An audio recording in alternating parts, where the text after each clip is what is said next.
और 600 का काम किए 600 का काम किए हैं। अभी आप लोग ये बताइए कि 600 रुपए का काम करके अभी रात में लगभग 8 बजने वाला है, 11 बजे तक काम करेंगे। 11 बजे तक में भी ज्यादा से ज्यादा 200 रुपए और मिल जाएंगे। 200 हो जाए तो बड़ी तो मुश्किल से। 200 हो जाए तो बहुत मुश्किल की बात है कि 200 रुपए मिल जाए। हाँ हाँ।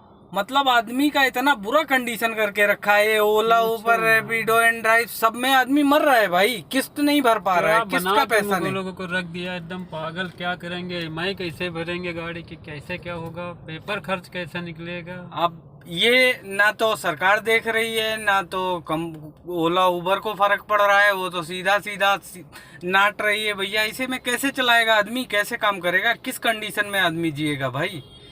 ये भैया हैं, इनकी ये गाड़ी सामने खड़ी हुई है, ये है सामने वैगन आर भैया की गाड़ी है। और क्या कंडीशन है कि सुबह 8-9-10 बजे आदमी निकलता है, 8 बजे निकलता है, और शाम में 500-700 रुपए का काम हो रहा है। 500-700 रुपए में भैया सीएनजी नहीं डलेगी, सीएनजी नहीं पड़ पाएगी। 600-700 की तो सीएनजी पड़ती है, 600-700 की सीएनजी है। और उसकी 626 की सीएनजी डलाया था, उतना ही अभी तक काम कर पाए हैं। बताइए 626 की सीएनजी डलाया है, 600 रुपए का काम किया है। ये कंडीशन हो गई। आदमी क्या बचाएगा, क्या खाएगा, किस्त क्या भरेगा, कैसे क्या होगा, समझ में ही नहीं आ रहा है। ये भैया कुल मिला के ये चीजें ना सरकार को सोचनी चाहिए। ध्यान ही नहीं दे रही सरकार। सरकार इस चीज पे ध्यान नहीं दे रही है, और हम लोग हो गए हैं बिल्कुल एकदम हताश हो चुके हैं। समझ में नहीं आ रहा है अब क्या करें। हम लोग स्ट्राइक भी करे 7-8 दिन गाड़ी भी नहीं चलाई। भैया स्ट्राइक के बाद क्या हुआ, जब स्ट्राइक हुई थी ना तब से और बुरा कंडीशन कर दिया है। स्ट्राइक के बाद से ये 50 रुपए की राइड बज रही है, 50 रुपए की राइड बज रही है। ये भैया 10 लाख की गाड़ी नहीं है, ये ऑटो रिक्शा है। जो 1 लाख रुपए का ऑटो रिक्शा आ रहा है ना, वो कंडीशन पे लाके खड़ा कर दिया है। कैसे झेलेगा आदमी भाई। क्या मतलब शर्म नहीं आ रही है। ओला उबर कंपनियों को शर्म करना चाहिए, थोड़ा ध्यान देना चाहिए भैया, थोड़ा सा तो शर्म करना चाहिए। इतना बेशरम बन चुके हैं ये कंपनी वाले कि इन्हें एक पैसे का फर्क नहीं पड़ता है। कोई फर्क नहीं पड़ रहा, इतने बेशरम हो गए कंपनी वाले, कोई ध्यान ही नहीं देते हैं। भैया नहीं ध्यान दे रहे हैं। इसका कुछ ना कुछ तो हल निकाला जाएगा, नहीं तो ऐसे में क्या होगा, लास्ट में आदमी परेशान होके क्या करेगा, गाड़ी बेच देगा, या तो फिर जाके आदमी सुसाइड कर लेगा। दूसरा क्या ऑप्शन है भैया, नहीं बचा है। क्या करे, आदमी का खर्च, गाड़ी का पेपर वर्क करे। भैया जब गाड़ी का खर्च नहीं निकल पा रहा है तो वो घर का खर्च कैसे चलाएगा। आदमी सुबह से निकल रहा है, सीएनजी का पैसा निकाल के और चला जा रहा है घर। सीएनजी का भी पैसा किसी दिन मिल रहा है, किसी दिन सीएनजी का भी पैसा नहीं निकल रहा है। कैसे होगा, नहीं झेल पाएगा भाई, बिल्कुल नहीं झेल पाएगा आदमी। और ये चीज़ों पे गवर्नमेंट जो है अगर नहीं ध्यान देती है, सरकार नहीं ध्यान देती है, तो ये बंदे नहीं काम कर पाएंगे, किसी कंडीशन पे नहीं काम कर पाएंगे। भैया कैसे झेलेगा, किस हिसाब से झेलेगा आदमी।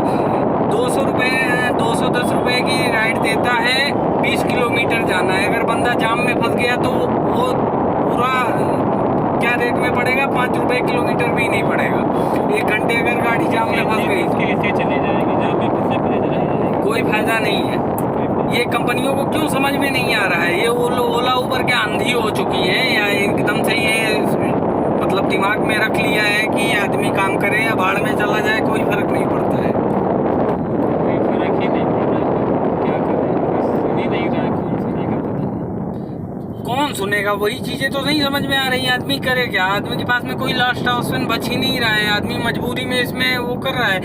आदमी एकदम तंग आने वाला है भैया। अगर तंग आ गया, पूरी तरीके से गाड़ियां बेच दी, एक टाइम पे आने वाला है कि 40% गाड़ियां यहाँ से बिक जाएंगी, खींच के चली जाएंगी भाई। किस्त नहीं भर पाएगा आदमी, कब तक अपना घर परिवार। एक किस्त भरने के लिए आदमी दूसरी किस्त ले रहा है, दूसरी किस्त भरने के लिए तीसरी किस्त ले रहा है। घर परिवार सब कुछ बिक जाएगा, आदमी गाड़ी लेके भूखा मर जाएगा।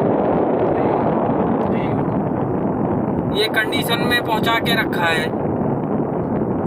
बहुत बुरा कंडीशन है भाई। जो भी बंदा गाड़ी लेना चाहता है वो कृपया गाड़ी ना ले, लेगा तो वो भूखे मर जाएगा, भीख मांगेगा, भीख भी नहीं मिलेगी। और मैं, अगर मेरी बात झूठ लग रही हो या ये भैया हैं, इनसे ये भैया आप बताइए कि आप कितना कमाई हो रही है आज के टाइम में? आज के टाइम में तो 400-300 बच जाए तो बहुत बड़ी बात। 400-300 रुपए नहीं बच रहा है भाई। आज का जो सिचुएशन है, 400-300 रुपए आदमी नहीं का बचा। नहीं निकल पा रहा सुबह से शाम तक, बताओ। ये कंडीशन हो चुकी है। 11 बजे से निकले हैं, आज कितना टाइम हो गया है?